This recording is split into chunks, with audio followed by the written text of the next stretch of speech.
A conversation that starts like a joke and somehow refuses to die. At first glance, the question sounds absurd. Who would win in a fight? 100 men or one gorilla? The more unsettling it becomes, but the more you sit with it. A meme, a provocation, a hypothetical thought experiment better suited for a bar stool than a battlefield, because the numbers don't fit lie. 100 humans, even unarmed, seem like a force, a crowd, a mob, and yet, a gorilla is not just an animal. It is power, distilled, a wall of flesh, and thought and fear and strength.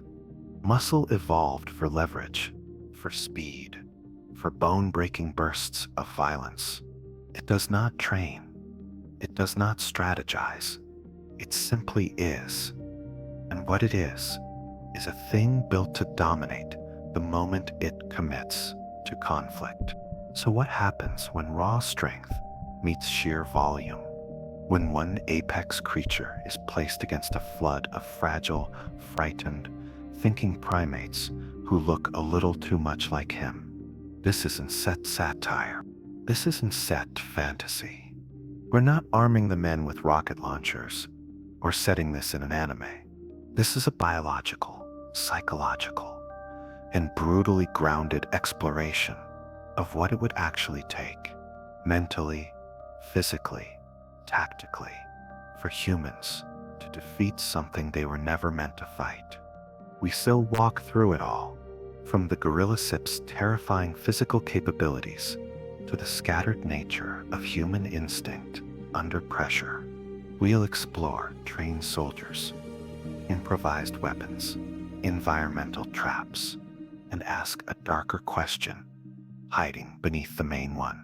To the rare, chilling conditions where numbers might just be enough, but only if unity outruns fear.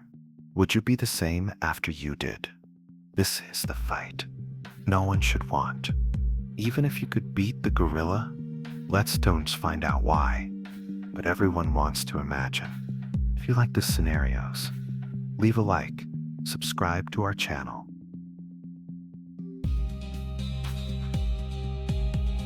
1. The power of a gorilla. There's something quietly terrifying about a creature that doesn't need to posture, doesn't need to threaten, and doesn't need to warm up. A silverback gorilla doesn't train in a gym, doesn't count reps, doesn't visualize success in a mirror. It just exists. And in that existence, it carries more raw power than almost any other land mammal its size. Adult males average 350 to 450 pounds of densely packed muscle, with forearms the size of human torsos and legs built to launch their entire mass forward in a heartbeat. Not built for endurance, but for sudden, overwhelming force, power that arrives without hesitation and finishes before the thought of defense even begins. Most estimates suggest a gorilla is between 4 to 10 times stronger than the average human male, depending on the type of exertion, be it pulling, lifting, grappling, or striking. But numbers do little justice to the reality of that strength. A gorilla doesn't punch like a boxer. It doesn't fight like a trained soldier. It grabs, it throws, it tears. In zoo enclosures and observed wild behavior, gorillas have been seen bending steel bars, smashing bamboo thicker than a man's wrist, and dragging fully grown humans like empty clothing. Their bite force sits around 1,300 psi, higher than a lion, higher than a grizzly bear, easily capable of crushing bones or removing limbs in a single decisive clamp. But maybe more chilling than its power is its silence. A gorilla doesn't announce its violence. When it decides to attack, it does so with focused, emotionless clarity. Its brain doesn't spiral into second guessing. It doesn't hesitate or moralize. And that matters, because in a fight, hesitation is death. Humans flinch, scream, coordinate, scatter. A gorilla just acts. And then there's the speed. Despite their massive size, gorillas can move on all fours at nearly 25 miles per hour, and their vertical leap is estimated between 30 to 40 inches. That means this creature, heavier than an offensive lineman, stronger than a forklift, can clear small fences, scale terrain, and close gaps with terrifying precision. And when it doesn't land punches, it collapses you. Its hands are shaped like ours, but its grip is something else entirely, able to clasp with several hundred pounds of pressure. Bones are not an obstacle. Soft tissue offers no resistance. It doesn't take long for a gorilla to neutralize one opponent. The only question is what it does next and how many seconds it needs to move on to the next one. Now imagine this, not in the jungle, not in the trees, but in an open space, surrounded, cornered, provoked, no escape, just a sea of human faces, closing in, unsure whether to strike or stall. In that moment, the gorilla's mind enters one mode: eliminate threats. There is no politics, no strategy, no inner conflict. It moves through the crowd, like water through a crack, fluid, unstoppable, impossible to contain. Its bones are denser than ours. Its muscles are attached differently, more efficient, more explosive. It doesn't suffer from the same limitations. Lactic acid builds slower, pain registers differently. It can sustain damage and continue moving because its brain is hardwired not to pause. In short bursts, it is virtually unbeatable by anything not armed or armored, and certainly not by something that pauses to think before fighting back. Of course, a gorilla has weaknesses. It tires, it lacks ranged attacks, and it can be overwhelmed by numbers, but not before it inflicts something unforgettable. A silverback does not fight to win. It fights to finish. It doesn't worry about consequences, or injuries, or guilt. And when forced into combat, it doesn't look for openings. It makes them. This is what the 100 will face. Not a beast blinded by rage, but a creature built, sculpted by time and environment, for brutal, unhesitating confrontation. To beat something like that requires more than numbers, more than courage. It requires something very few humans possess under pressure: unity. And unity is fragile when blood is in the air. 2. The average human male. When faced with real threat, most people's bodies don't default to aggression. They freeze. They calculate, hesitate, look to others for cues. That's how fear operates in a group, not as a shared weapon, but as a shared pause. One man might be brave, two might be bold, but 100, untrained, uncoordinated, become static, a wall of indecision. Their strength doesn't add up. It disperses, especially when facing something that won't stop to read their expressions or wait for their plans to form. Compared to the gorilla, the average man is fragile, slower, and unprepared. Evolution sculpted us to think, to build, to communicate, not to overpower beasts in direct physical contests. The typical adult male weighs between 160 to 200 pounds, carries around 30 to 40% body fat, and trains, if he trains at all, for aesthetics, not survival. His punch can shatter a nose, maybe a rib, but against a creature with twice his weight and 10 times the muscular efficiency, it barely registers as a distraction. Cognitive intelligence is our gift, but in raw combat, it can also be a curse.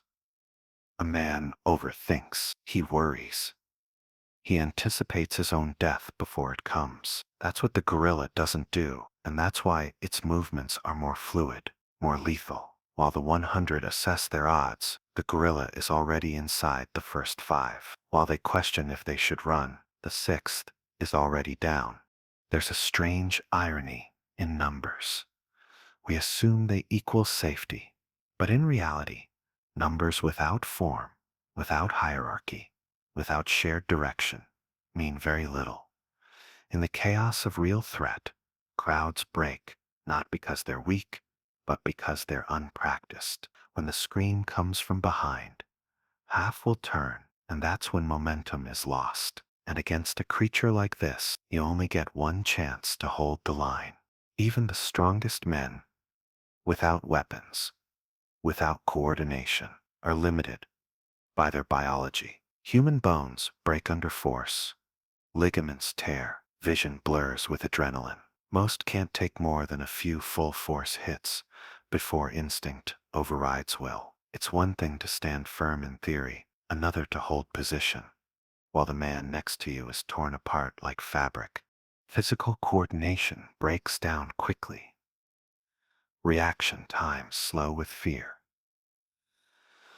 Vision narrows. The first men who step forward will likely die, not as martyrs, but as a warning. And when they fall, the others must either charge through that horror or back away from it. Neither choice guarantees victory, but hesitation ensures failure. Add to this the unpredictability of group psychology. Some will panic, some will flee, some may freeze and become part of the problem. All it takes is one chain reaction of fear to undo any hope of pressure through numbers. And once the circle collapses, the fight becomes one-on-one again. And against a gorilla, that's not a fight, that's a countdown. That's not to say humans are helpless. We are adaptable, fast-thinking, capable of immense bursts of courage. Under pressure, we invent, we react, we protect others, even at cost to ourselves. But the average man doesn't know how to move as part of a combat system, doesn't know how to maintain focus with blood in his eyes and the sound of breaking bones at his feet. So yes, 100 men sounds like a wall. It sounds like too many bodies for one animal to overcome. But unless those bodies act with unified timing, instinctive rhythm, and complete sacrifice, they remain what they are. Individuals, and individuals, when isolated, do not last long. This is not an insult to humanity.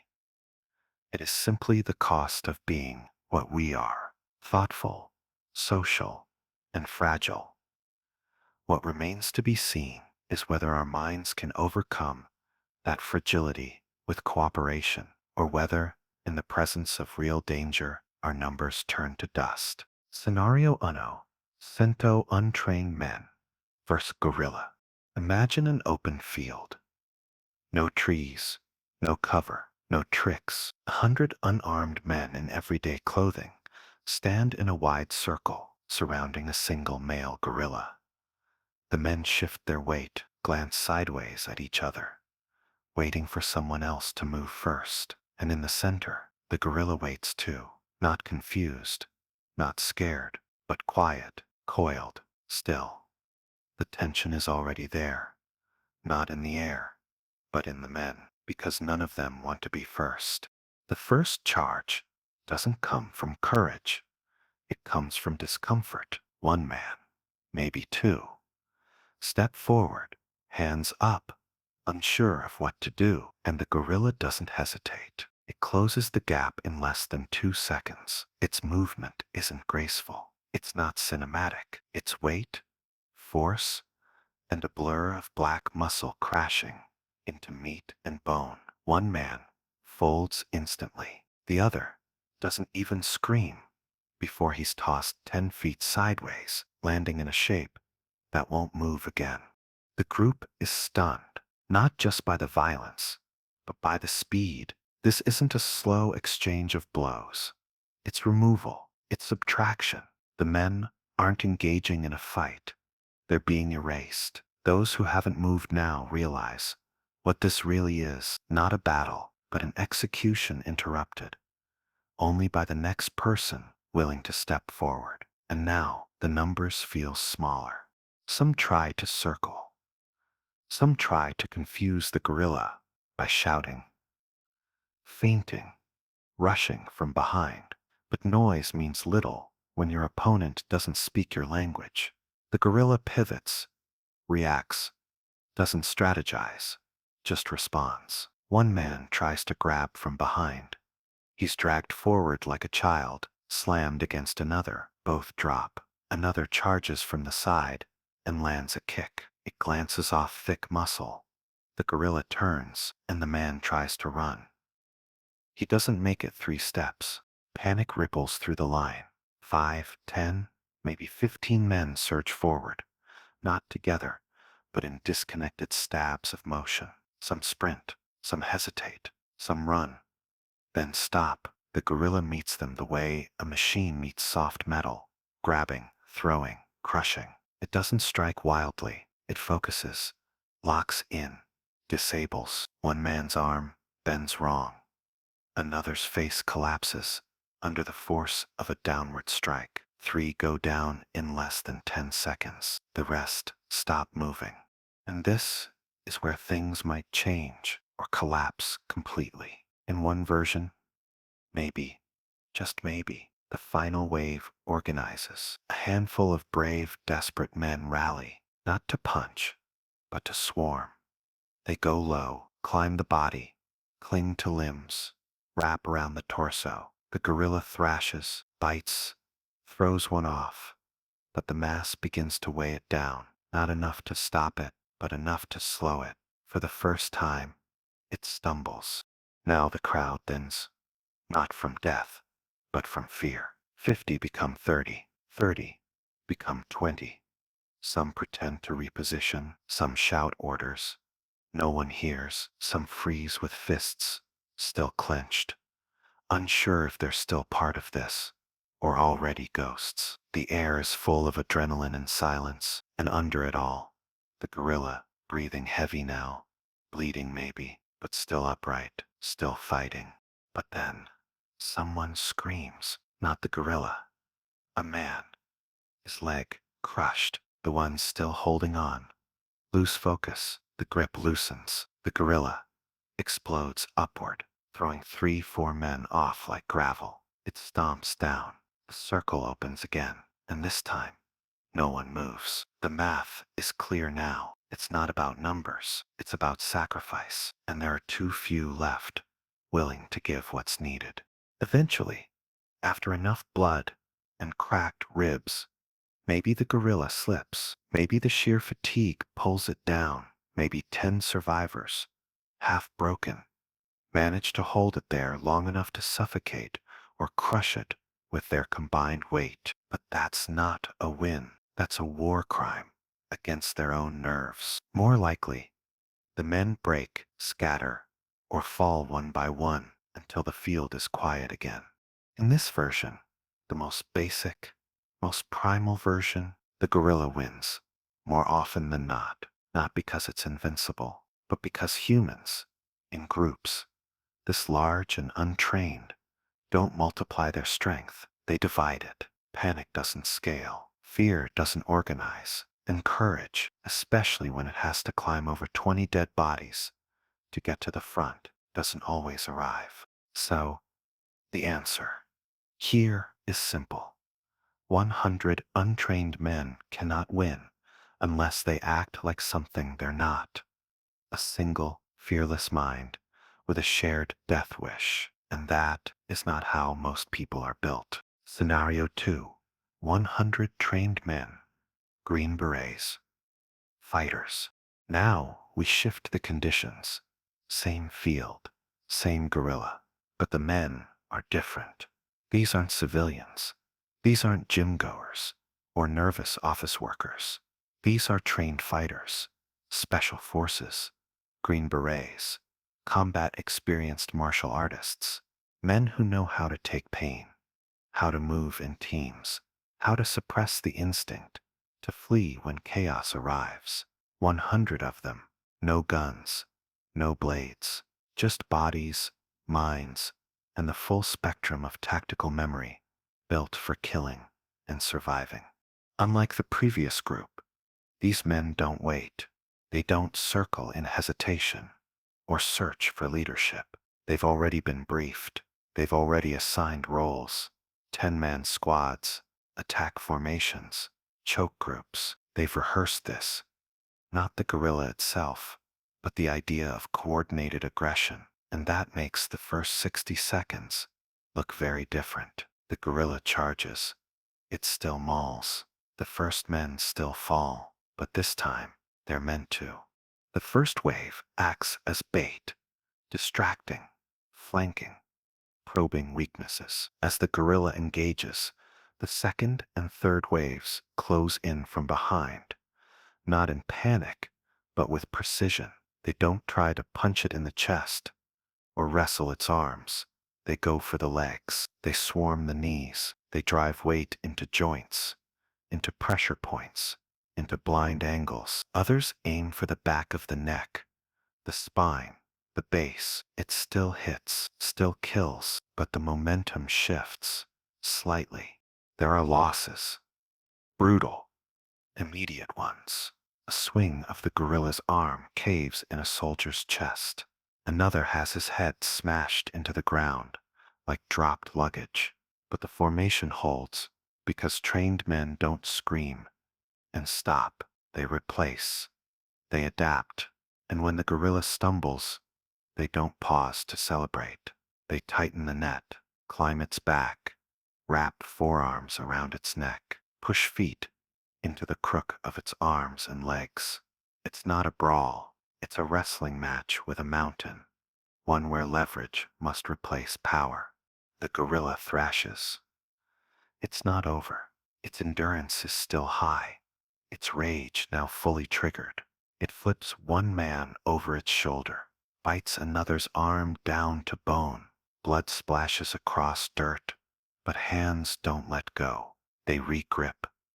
They reinforce. This isn't just willpower now. It's technique. Pressure points are engaged. Limbs are isolated. Someone starts compressing the windpipe, not hoping to knock out, but simply to interrupt breath, just for a moment, just long enough. But the problem is time.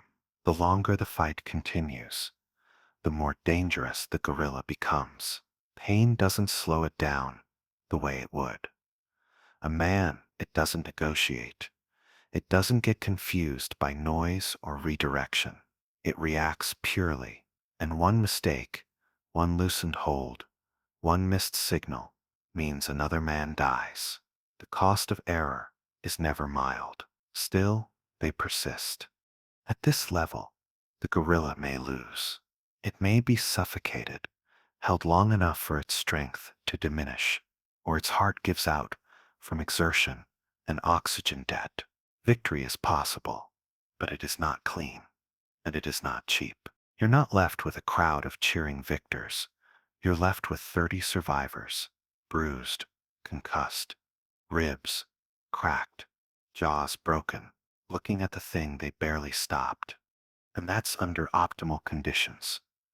If the terrain isn't level, if communication breaks for even 5 seconds, if the gorilla adapts and stops engaging one front at a time and begins moving through their own formation like a bear in tall grass, then the numbers fall apart again. Even trained men bleed, and once blood hits the ground, instinct begins to reassert itself because no training lives untouched by reality. In this scenario, the odds improve, but they don't flip. The gorilla no longer wins 90 out of 100. Maybe it wins 70, maybe 60, but it still wins because the men need flawless execution to succeed, while the gorilla only needs a few seconds of chaos. It doesn't have to win by strategy. It only has to survive long enough for human failure to begin. This is the dark math of nature versus precision, of muscle and instinct versus control and planning. In this world, victory is not glory. It's attrition. It's sacrifice, calculated for the thinnest chance of restraint. And even if the gorilla falls, even if the bodies don't pile higher than the breaths left standing. What they're left with is a kind of silence that training never prepared them for. Scenario 3. Improvised tactics, primitive solutions. The first idea is always the simplest. Use the ground itself. Dig shallow pits, cover them with leaves, bait the gorilla toward unstable footing, create terrain it cannot trust. But a gorilla is not a fool. It's not easily baited. It doesn't chase what it doesn't need to kill. So now the trap must involve movement. Force it into the space, not lure it. That means distractions, decoys, movement coordinated just enough to trigger aggression, but spaced to create exposure. It's not a military strategy. It's hunting at scale. Let's change the rules again. Not by giving the men weapons, but by giving them time to prepare, time to adapt. They still have no blades, no guns, no armor, but they're given a terrain to work with. Trees, stones, uneven ground, and an hour to plan before the gorilla is released. This isn't about strength anymore. It's about invention. It's about returning to something older than civilization. The part of us that once trapped mammoths and cornered lions, not with muscle, but with thought. Fatigue becomes the secret ally. A gorilla cannot fight at full intensity forever. It runs hot, burns fast. The humans move like wolves now, in relays. They don't stay in range long enough to be grabbed. They probe, fall back, switch out. They push it to move, again and again, across mud, slope, brush. What was once open ground becomes a maze. Each run drains another percent of its energy, and while the gorilla still kills, it begins to slow. Rocks become weapons, not for throwing, but for slamming, for blocking escape paths, for building corners that narrow the field. Dirt is thrown in the eyes, not for blindness, but for confusion, a moment to stagger. Trees are used to create choke points. The men position themselves so that the gorilla's path is interrupted again and again. The idea is not to injure, at least not yet. It's to wear down, confuse, frustrate. Because once frustration replaces focus, the gorilla begins to make mistakes. The second wave is more creative. Men work in teams of 5 or 6 to build tension ropes from their own clothes, knotted shirts, jackets, belts, tied together into crude lassos and drag lines. The plan is crude but desperate to entangle limbs, to immobilize, not dominate. A few lucky throws. Catch an arm, slow a leg. The gorilla pulls free, but not without effort. It bleeds. It tires. It begins to see that it's not just surrounded. It's being studied. These tactics work best, not because they change the odds entirely, but because they bend them. They shift the battle from raw violence to gradual attrition, from contest to collapse. It becomes a test of duration, not damage. And that is the one space where human design begins to outpace instinct.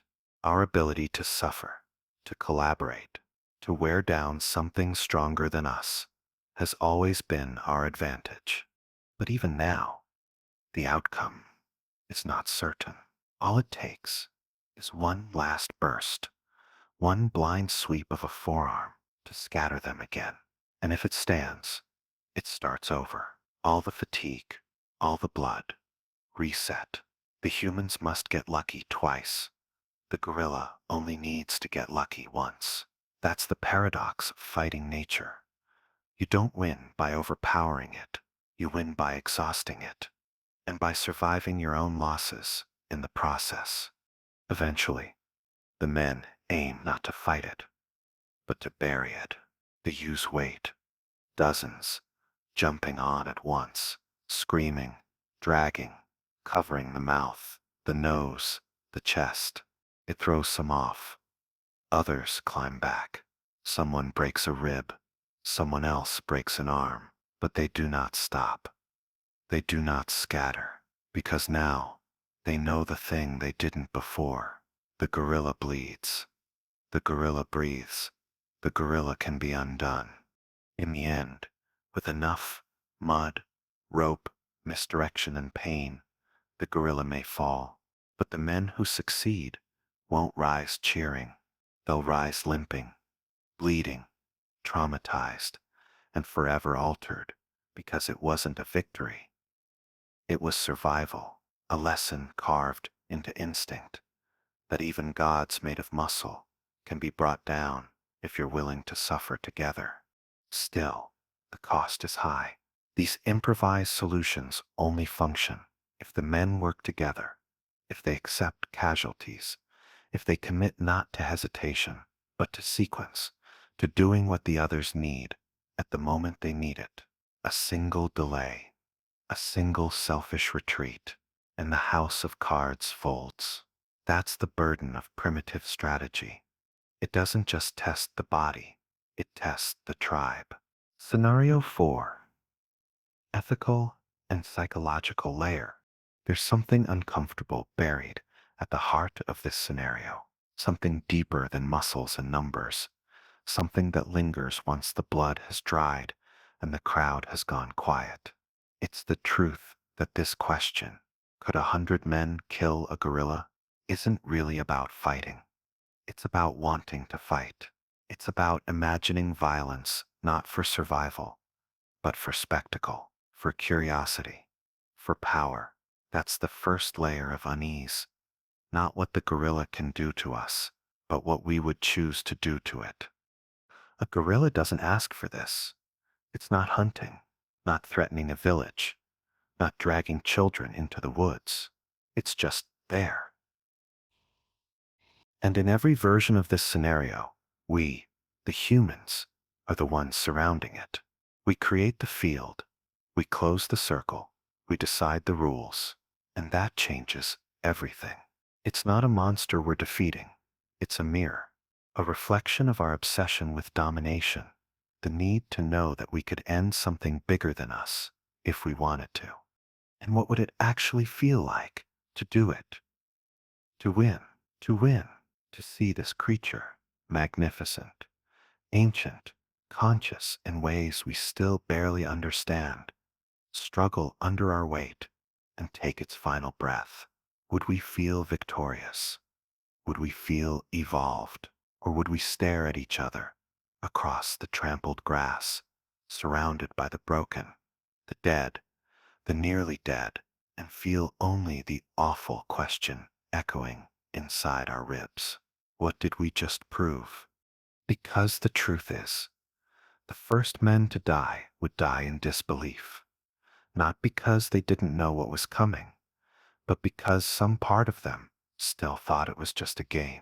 They would charge out of habit, out of role, and learn in the most brutal seconds of their lives that instinct isn't always enough, and the others, those who watched it happen, would face a choice: run or become something else. To beat the gorilla would require more than teamwork. It would require surrendering parts of the self that don't come back. Mercy, hesitation, innocence. You don't win this fight cleanly. You win it by becoming a weapon, not a man. You become function. You become machine. And afterward, when the adrenaline fades, when the ground is stained and the silence returns, you have to live with what you've done and what you had to become to do it. The guilt wouldn't be evenly shared.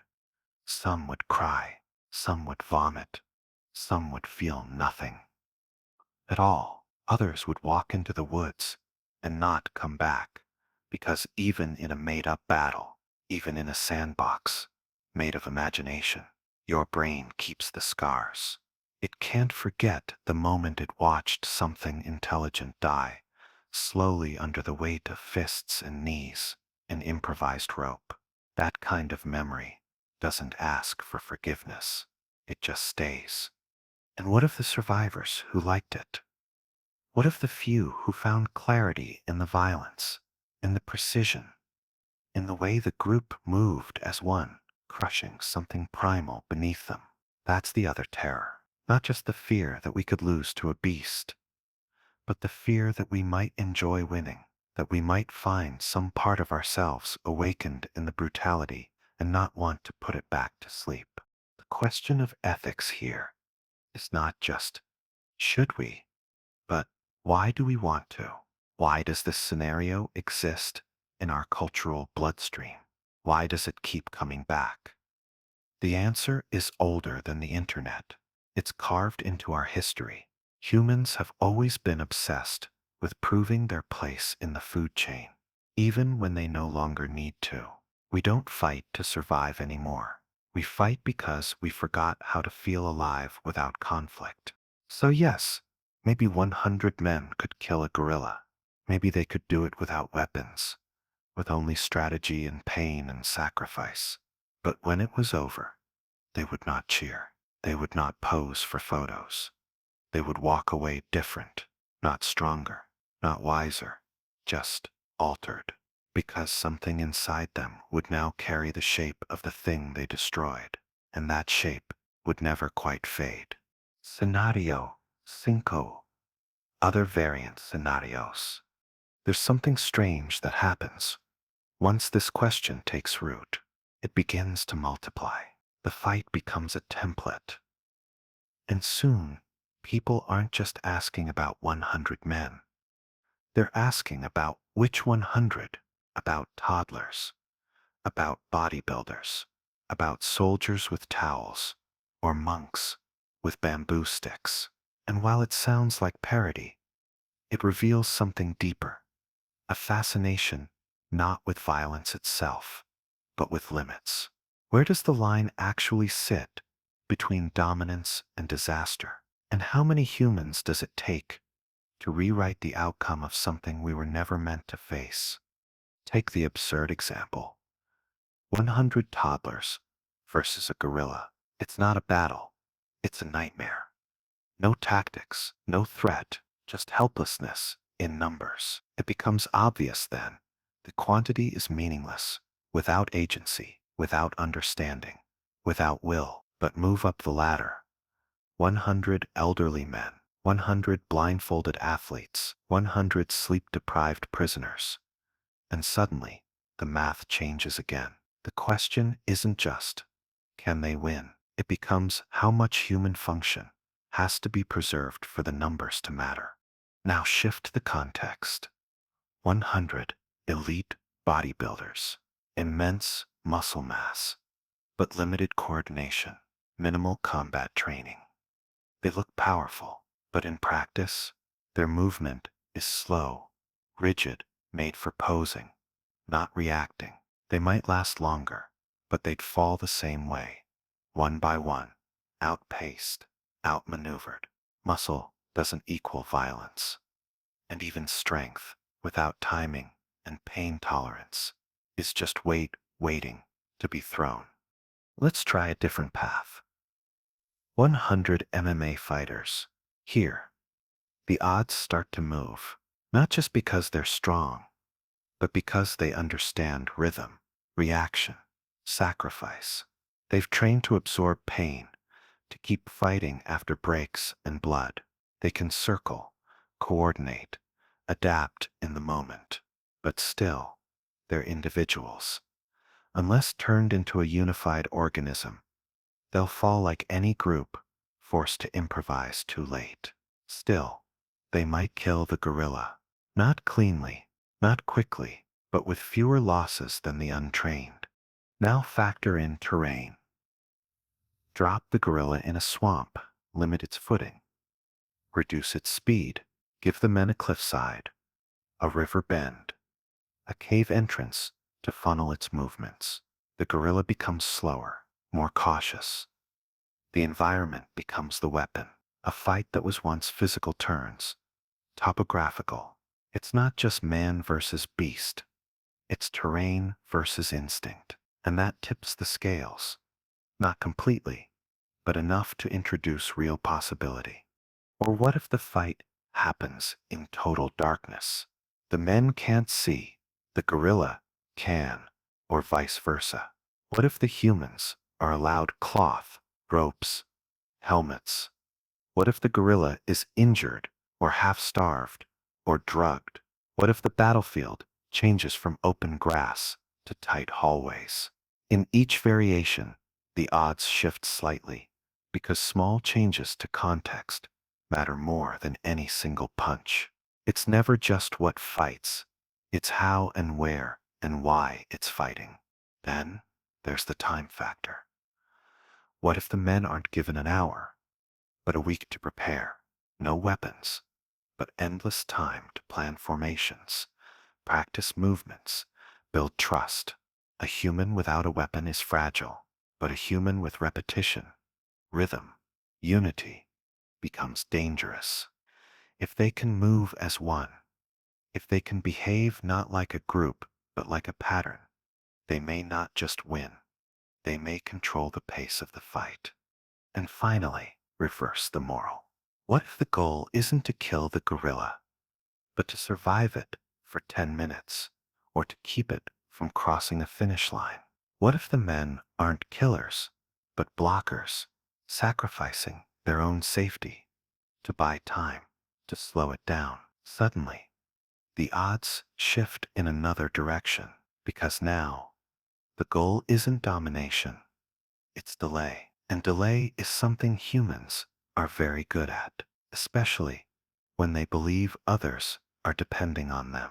So yes, the original question may sound simple, but the moment you step inside it, it grows. It asks more than who would win. It asks, what does it mean to win? What kind of human succeeds? And what do we sacrifice when we turn survival into a sport? These variant scenarios don't just entertain, they expose. And what they expose is this. Our obsession with this fight isn't about killing the gorilla. It's about finding the smallest version of ourselves that can still believe it might survive. What this actually reveals, in the end, this isn't really about 100 men and one gorilla. Not exactly.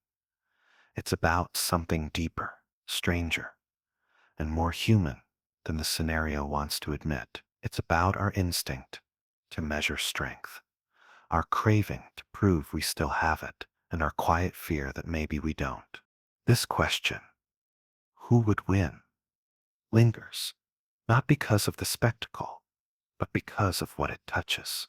It's a myth of scale, a modern gladiator fantasy, a digital campfire story. It dares us to imagine what we'd do if all the softness of civilization peeled away, and all that was left was bone, blood, and decision. It's easy to forget how weak we are as individuals, but it's just as easy to forget how strong we can be when unified. The gorilla is terrifying, not just for what it can do, but for what it forces us to confront. That numbers mean nothing. Without will, that courage alone is not enough. And that instinct must be tempered by structure, or it dissolves. This fight, like most fights we invent, is never really about the enemy. It's about ourselves, our coordination, our ego, our hunger for control. It asks how far we're willing to go, how much we're willing to sacrifice, and if victory, however unlikely, is even worth what it demands. When we imagine the gorilla losing, we imagine triumph. But when we imagine the gorilla winning, we imagine justice. That's why the scenario endures, because either way, we see something revealed. Either we prove we can survive the worst, or we admit that nature still holds power we can't quite tame. But underneath it all, there's something else too, something quieter, a hidden message behind the blood and teeth and numbers. It's this, that survival doesn't always look like domination, and that sometimes the wisest victory is choosing not to enter the ring at all. So who would win? Sometimes the scarier answer isn't the gorilla. It's what it takes to beat one. And if you walk away from that fight, still human, still whole, still sure you had to do it, then maybe the real question isn't about strength. It's about what kind of world made you ask in the first place.